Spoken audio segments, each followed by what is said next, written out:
जय हिंद साथियों, आज भारतीय जनता पार्टी ने ऐलान किया है कि 2022 का चुनाव राष्ट्रवादी बनाम जिन्नावादी होगा। इस ऐलान के बाद मैं पूरे जिम्मेदारी से कहना चाहता हूं कि देश में एकमात्र पार्टी जिन्नावादी है जिसका नाम है भारतीय जनता पार्टी।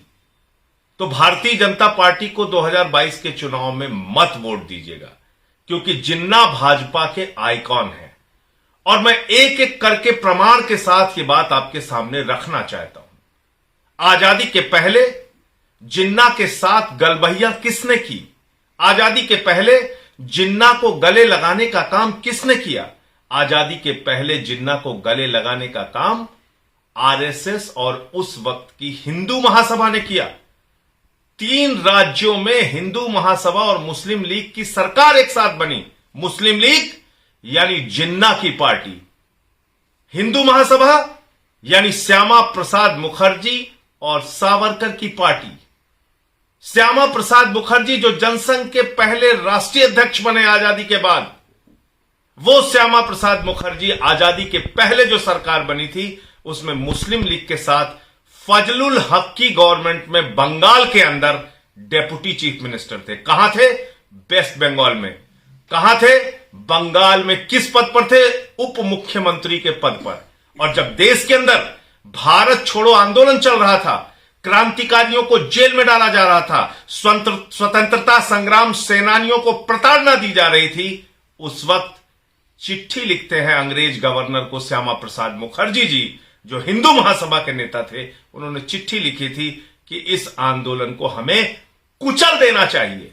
यह ऐतिहासिक सच है, तथ्य है, प्रमाण है, इस बात से कोई इनकार नहीं कर सकता। उस आंदोलन को, जो देश के स्वतंत्रता का आंदोलन था, जो भारत का सबसे बड़ा आंदोलन था, अंग्रेजों भारत छोड़ो का आंदोलन था, राष्ट्रपिता महात्मा गांधी का आंदोलन था, उस आंदोलन के खिलाफ अंग्रेज गवर्नर का ब्रिटिश साम्राज्य का साथ दिया था। अगर किसी ने दिया था तो श्यामा प्रसाद मुखर्जी ने, डेप्यूटी चीफ मिनिस्टर बंगाल रहते, उन्होंने चिट्ठी लिखी थी कि इस आंदोलन को हमें कुचल देना चाहिए। 2 और राज्य हैं, सिंध प्रांत और नॉर्थ वेस्ट फ्रंटियर। इन 2 प्रांतों में भी मुस्लिम लीग और हिंदू महासभा की सरकार थी।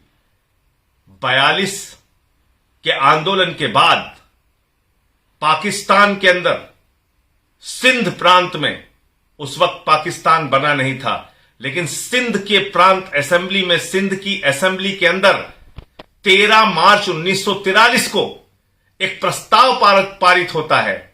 मुस्लिम लीग के मुख्यमंत्री होते हैं उस वक्त जीएम हिदायत उल्ला, और जीएम हिदायत उल्ला की सरकार में 3 मंत्री हिंदू महासभा और आरएसएस के थे।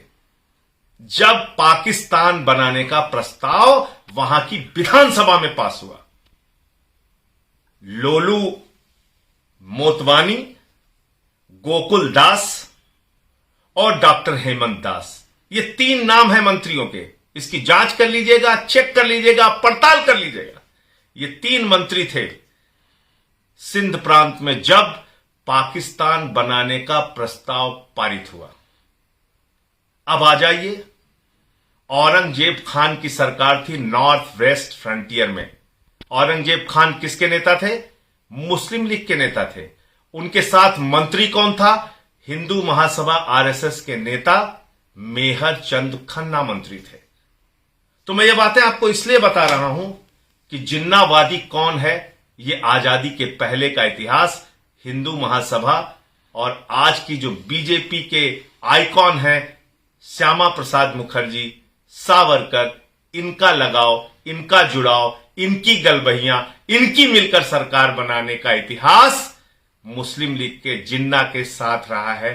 ये एक ऐतिहासिक सच है। नंबर 1। अब आजादी के बाद आ जाइए। आजादी के बाद जिन्नावादी कौन था? आजादी मिलने के बाद जिन 2 नेताओं ने जिन्ना को प्रमाण पत्र देने का काम किया, वो किस पार्टी के नेता थे? वो भारतीय जनता पार्टी के नेता थे। भारत के उप प्रधानमंत्री लाल कृष्ण आडवाणी जी जब पाकिस्तान जाते हैं तो जिन्ना की कब्र पर जाते हैं, जिन्ना की कब्र पर जाके चादर चढ़ाते हैं और कहकर आते हैं कि जिन्ना एक धर्मनिरपेक्ष नेता थे। दूसरे नेता कौन है? पूर्व विदेश मंत्री जसवंत सिंह जी। वो एक किताब लिखते हैं और उस किताब में लिखते हैं, साफ तौर पर लिखते हैं कि जिन्ना भारत के विभाजन के लिए जिम्मेदार नहीं थे। इसका मतलब बिल्कुल साफ हो गया कि जिन्ना को प्रमाण पत्र देने वाले भारतीय जनता पार्टी के नेता लाल कृष्ण आडवाणी, जिन्ना को प्रमाण पत्र देने वाले भारतीय जनता पार्टी के नेता जसवंत सिंह जी। जिन्नावादी कौन? भारतीय जनता पार्टी। जिन्नावादी कौन? श्यामा प्रसाद मुखर्जी। जिन्नावादी कौन? सावरकर। जिन्नावादी भारतीय जनता पार्टी है। भाजपा के आइकॉन है मोहम्मद अली जिन्ना। इसलिए अगर चुनाव राष्ट्रवादी बनाम जिन्नावादी है तो भूल कर भी भारतीय जनता पार्टी को वोट मत देना, क्योंकि इसलिए ये देश के अंदर एकमात्र जिन्नावादी पार्टी है।